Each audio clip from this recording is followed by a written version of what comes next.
We had this burning passion to create the kind of church which would just strip away all the barriers, which would make it so easy for anybody to come in and to feel absolutely at home. So we started about a year ago. So initially just a few of us meeting in a friend's house. We outgrew the friend's house, so we moved into a coffee shop, but then by the Christmas we'd outgrown it.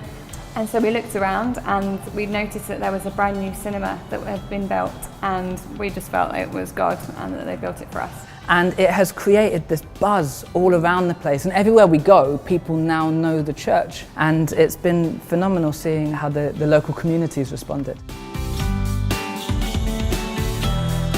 I think when we first started to plant this church, we were quite naive in many ways about all of the different things that would need to be set up around it. We knew that we wanted to share the gospel, to have great worship. We had lots of ideas for what the church itself would look like, but we hadn't really thought through how we were going to set up our finances or how we were going to operate in a legal way. And a lot of the challenges that came along the journey were absolutely huge surprises for us that we just didn't see coming. Nothing has driven me more mad over this last year than getting a bank account. You wouldn't even believe how long it took. It took 6 months of us going from one bank to another bank to another bank, trying to get bank accounts. So then the breakthrough came when we spoke to Stewardship, and they gave us some fantastic advice. Going on this journey with Stewardship has been fantastic because it's not been like we've just been going alone. We felt like we've been walking alongside with Stewardship in that, and we've been able to get the support. We have booked in meetings when there's not even been problems, just to talk through things and see how they're going. And every single step of the way, it hasn't been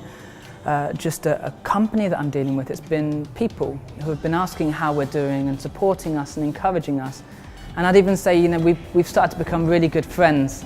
Stewardship has helped us by setting up a recipient account, charity formation, and collecting gift aid for the tithes and offerings for our new church. If somebody felt called to plant a church, the first thing that I would say to them is to make sure that they have crafted enough time.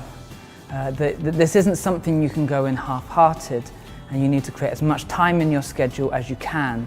So the next point I would say would be to widen your area of expertise. Don't just rely on yourself. Work with other people. Be willing to learn and adapt and change with the people that you're working with. The final piece of advice I would say to anybody looking to plant a church would be to learn to think quick.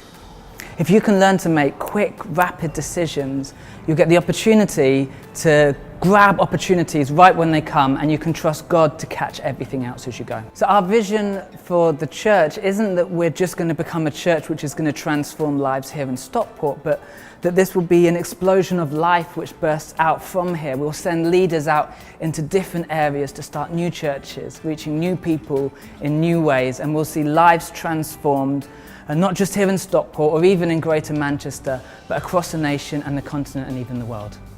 I think more than anything else in church planting, what scared me was the money side, because I was just so aware of how little I knew about it and how to do it well. And the reality is that I can be amazing at my job, and yet if the finances aren't right, the church will sink or swim based on that.